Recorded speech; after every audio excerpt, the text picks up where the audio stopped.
هذه الشيلة إهداء من أم حباب بن دهيم إلى حفيدها المهندس عبد الله حباب بن دهيم بمناسبة تخرجه. إهداء المنشد أحمد المي. عبد الله بن حباب راعى الجزيلات، اسمي جدة ونادر بالبرية، حر من أمريكا زهتها الشهادات، والله يبارك عالدواب البردية. زان القصيد وزان اللي بدع الأبيات، ساعة تخرج من معارف سمية.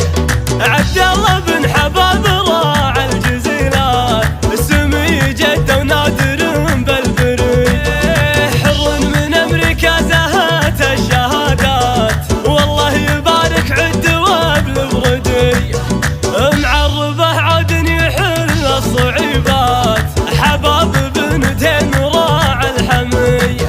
يا كم علامة نهر من الثقيلات، يشيلها وعزوم نفسه قوية، وحفيد من ذكره بقى حي ما مات، وابو حباب وجعله ويا نبيه، وعمامه اهل الطيب واهل المروات، نسل الشيوخ النادرة الصيرمية، وابو بندر مهن الكفوف الكريمات، وغازي وابو فيصل زبون الونية، وغزاي بافعاله رجال الطويلات، وحسين الربوعه ظلال وفيه، وبدر له البيضة بروس المنيفات، الطيب اللي له كفوف الندية، ومساعد النادر لجات المهمات، صمد عينه ومس بفعله خويه.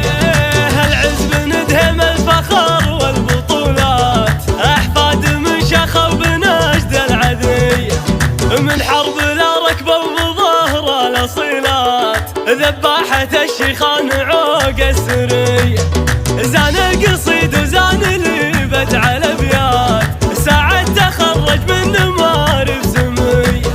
عبد الله بن حباب راعى الجزيلات، اسمي جدة ونادر بالبرية، حر من أمريكا زهت الشهادات، والله يبارك عالدواب البردية.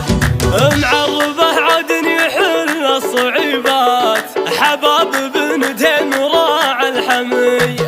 يا كم علامة نهر من الثقيلات، يشيلها وعزوم نفسه قوية، وحفيد من ذكره بقى حي ما مات، وابو حباب وجعله ويا نبيه، وعمامه اهل الطيب واهل المروات، نسل الشيوخ النادرة الصيرمية، وابو بندر مهن الكفوف الكريمات، وغازي وابو فيصل زبون الونية، وغزاي